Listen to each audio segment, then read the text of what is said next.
İki tarafsız mı bana ya? Vallahi bile. Ha? Şimdi saat uğraşmışız, bakacak geçiyor.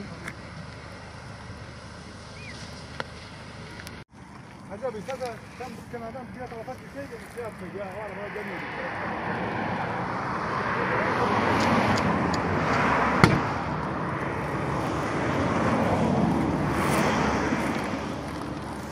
Araç çöp oldu, çöp.